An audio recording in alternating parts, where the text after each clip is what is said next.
I was sitting on the front porch covered in blood when 3 cop cars boxed me in. A cop pointed his gun at me and told me I was under arrest for murder. I said, "I know, I'm the one who called it in." He froze. They cuffed me and shoved me into the back of a squad car. As we drove away, I looked back at my stepfather's house through the rear window. The same house where my mom died 8 years ago. Everyone called it an accident, but I was there that night. I was 10 years old when I watched him walk away from her body at the bottom of the stairs. They dragged me into a cold room with a metal table and a one-way mirror. The detective slammed a photo down, the dead man on the floor. "You're covered in his blood, and you called it in yourself. This is the easiest case I've had in 20 years. I slid 2 phones across the table. That dead man helped my stepfather kill my mom 8 years ago. Last week he told my stepfather he couldn't handle the guilt anymore and was going to confess everything to the police. So tonight my stepfather went back to shut him up for good." The detective's laugh died. "I put a tracker on my stepfather's car 2 years ago and followed him tonight. I heard the gunshot, went inside and checked for a pulse, and that's whose blood this is. Then I called 911. I tapped the second phone. A red dot crawled across the screen. Right now, he's at the pier about to drop the murder weapon in the river. You have 5 minutes before that gun hits the water and he walks free." He stared at me like I was crazy. "You expect me to believe some kid in a bloody shirt? You don't have to believe me. You just have to move." The dot inched closer to the edge. He snatched both phones and bolted. 40 minutes crawled by. Then the door burst open and 2 cops hauled my stepfather in dripping wet. Water poured off his hair onto the table. He saw my face and stopped breathing. I leaned forward. 8 years, and you never saw me coming." They dragged him out screaming. The detective came back with no cuffs in his hands, just a nod. I pulled him out of the water and the gun was still in his hand. I walked out the front door and drove straight to my mom's grave, sat in the grass beside her stone, and brushed a leaf off her name. "He got life, Mom. I spent 8 years making sure he would." I was sitting on the front porch covered in blood when 3 cop cars boxed me in. A cop pointed his gun at me and told me I was under arrest for murder. I said, "I know, I'm the one who called it in." He froze.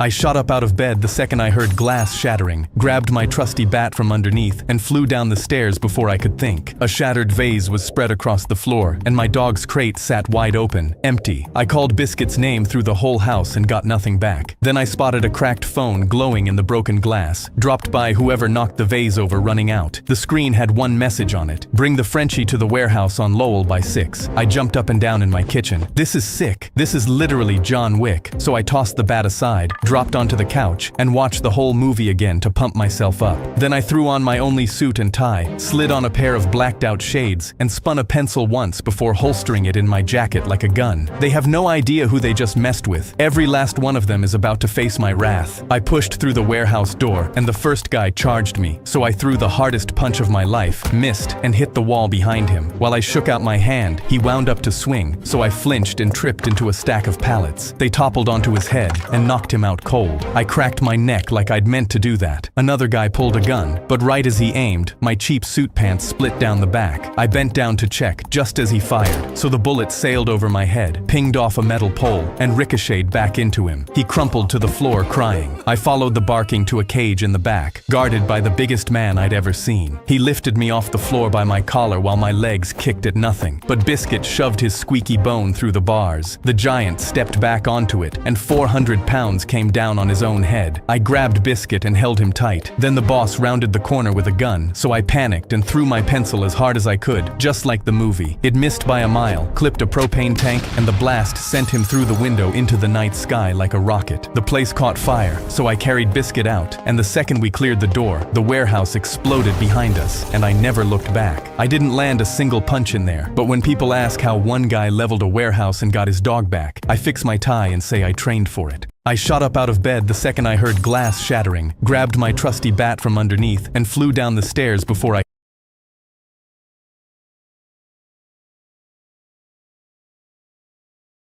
I shot up out of bed the second I heard glass shattering.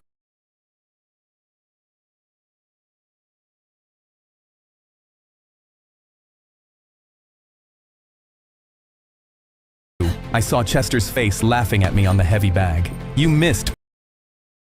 I just wanted to change my clothes after PE and get to science class without any troubles. Then I just wanted to change my clothes after PE and get to I just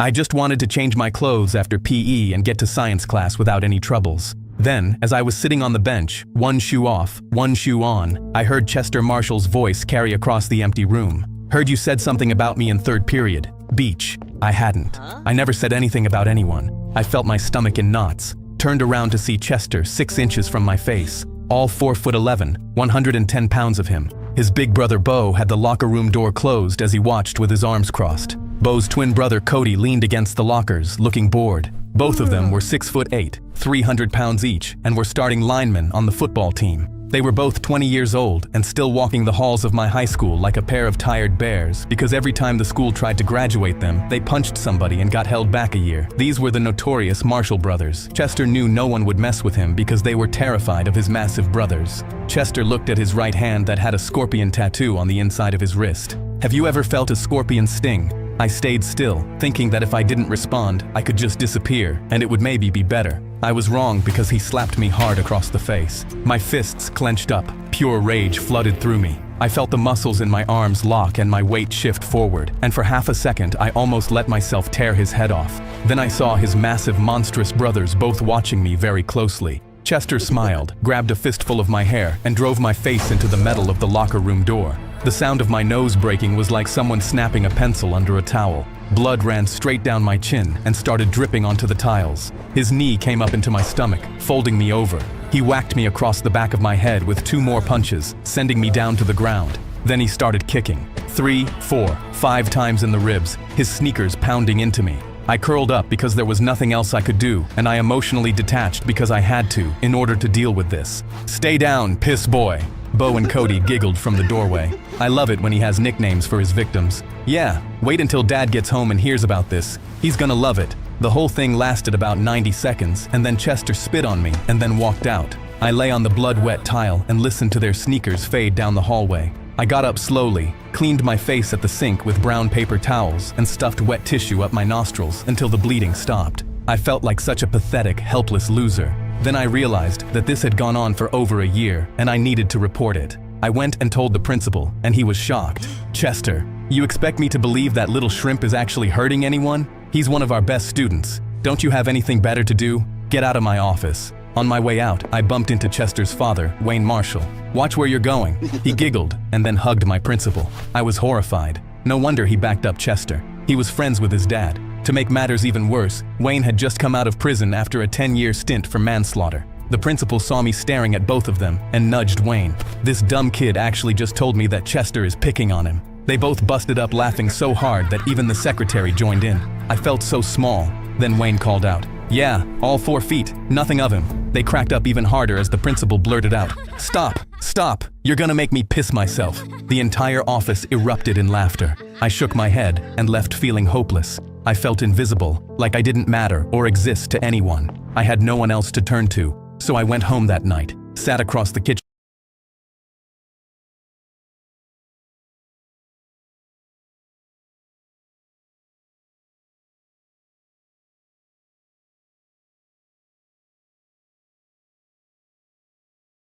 My twin brother Chris and I were 9 when we learned Morse code. We tapped messages under the dinner table when Mom told us to stop talking and tapped through the wall between our bedrooms every night. When Chris got into a car accident and the doctor said he'd never wake up, I pulled up a chair next to his bed, took his hand, and tapped. "Are you there?" Nothing. But I came back the next afternoon and tapped again. Before I left, I always said the same thing. "See you tomorrow, Chris." A week later, Chris's fingers twitched against mine, and I almost fell out of my chair. I grabbed a nurse and she barely looked up. They're reflexes. It doesn't mean anything. I bought a notebook the next day and started writing down every single one. 4 months in, Mom watched me scribbling and said, "How long are you gonna keep doing this?" "Until he taps back." "He's not gonna tap back. You're talking to a corpse." Dad lasted a few more months before he pulled me into the hallway. "We need to talk about donating your brother's organs. His fingers move every time I hold his hand, Dad. The nurses said those are reflexes. Stop getting your hopes up, son." "I don't care what the nurses say. You're not donating my brother's organs." But a week later, my parents called to have Chris transferred to a long-term facility to die and scheduled a meeting to sign the paper. papers. The afternoon before the meeting, I tapped into his palm like always, but this time, something tapped back. Short, short, short. Long, long, long. Short, short, short. SOS. I grabbed his hand. Chris, if that's you, squeeze once. He squeezed so hard my knuckles cracked. I stormed into the meeting room and told them my brother just responded to me. The caseworker said, "This is very common with families who aren't ready to let go." My parents nodded. I grabbed the transfer papers off the table. "You're not signing anything until you come see for yourself." I walked them to Chris's bed and grabbed his hand. "Ask him anything." The caseworker asked what year it was. Chris squeezed out the answer. Count to 5. 5 perfect squeezes. His mother's name, tapped out letter by letter. By the 10th question, she said, "He's still alive. We can't move him." Weeks later, I asked Chris what kept him fighting when everyone gave up. Heard mom call me a corpse. Heard dad say donate my organs. Heard all of them leave, except you. I asked why. I wanted to see you too.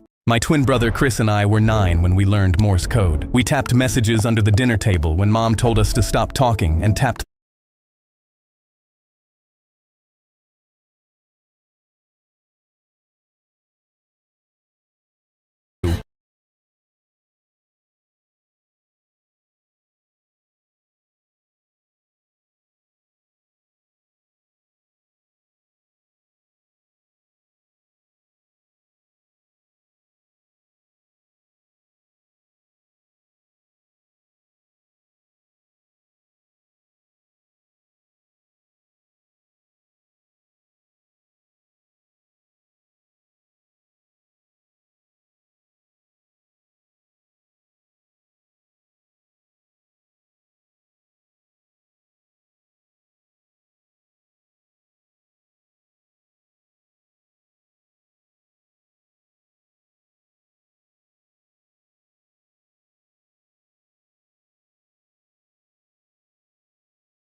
Ooh, what is this? Some free cows I could kill? I'm joking, I would never do that. I know somebody has them. You're looting. No, you cannot loot MSM. Wait. Where did his house go? Oh, is that it? Oop, I fell in the hole. Okay. Wait. Where did Okay. Okay, I do have stick. Come on. Okay. Okay, I'm going to go visit MSM. He said he had a dog for me to see. Janaya. I keep saying it wrong. Janaya, hello. I didn't know who. Okay, he's not even paying attention. That was sad. Real quick, I have to craft a sword. I like this random crafting table in the middle of nowhere. Oh, what don't I have? I don't have stick. Why don't I ever have stick? There it is. Okay, I do have stick now. Okay, sword. Just in case. Always good to have a handy sword. Hi, Janaya. Hello. Hello. He has a shovel.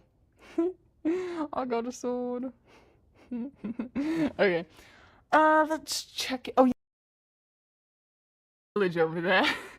Oh my god, a zombie. That actually gave me a heart attack. Let's see. So I was learning how to use a spear, and like, I think I just like hit it at him. Oh, did you guys see that? That was awesome. I did really good. Okay, wait, he's coming back. Oh no, oh no. Okay, wait, got to try and knock him off. There he is. Ugh, he's still alive. Okay, hopefully one more time. What's an iron spear worth if it just doesn't kill a little old zombie? Oh god, he tried to go around. That's sad. He didn't fall into my trap. Now he's stuck. Okay, I'm gonna go down. Oh wait, look. Ah, guys. You could always count on the sun, you know, to set the zombies on fire. Okay, let's see what I got.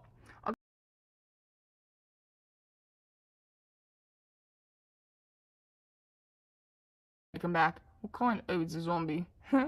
He's stuck in a tree. Serves him right. He tried to kill me. Where is? Hello? Oh, is anybody talking? Hello, Janaya. Hello. I don't know. Who are you in the YouTube channel? Cause I don't remember Janaya. That's a nice name though. I'm looking for my boat and I just don't see it. Like I put it around this island. Maybe somebody took it. That would be really sad. Guys, you better not have taken my boat. Do you guys see it anywhere? Oh god. Still no. Okay, I'll just have to make a new one. Oh.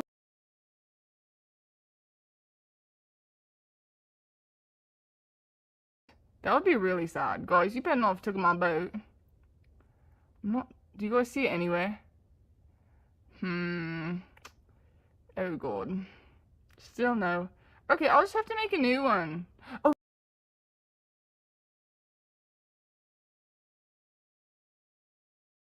That would be really sad. Guys, you better not have taken my boat.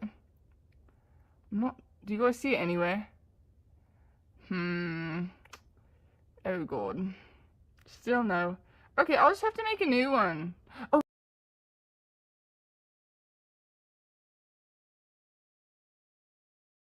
That would be really sad. Guys, you better not have taken my boat. Do you guys see it anywhere? Oh god. Still no. Okay, I'll just have to make a new one. Oh.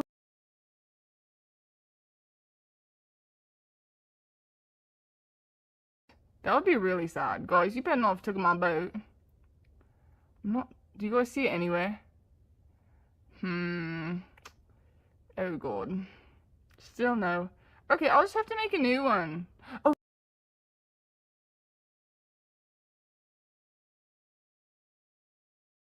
That would be really sad. Guys, you better not have taken my boat. Do you guys see it anywhere? Oh god. Still no. Okay, I'll just have to make a new one. Oh.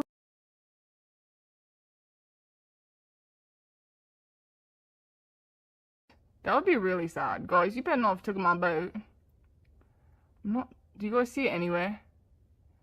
Oh god. Still no. Okay, I'll just have to make a new one. Oh.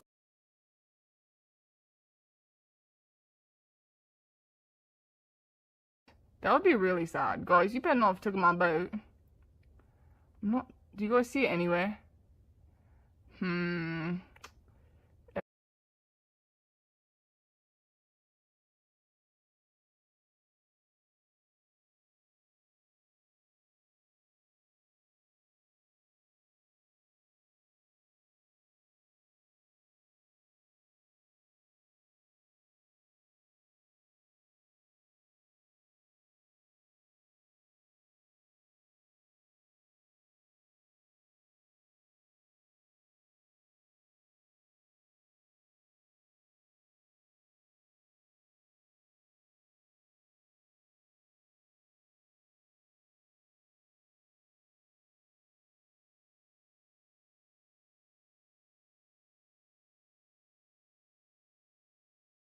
Sure you're fine to do this on your own? Yeah, I'm good. I'm fine. Okay. Okay. It's my last stack of TNT. This should be able to take out the whole fleet, though. Okay. Now I need a call for a full-scale retreat.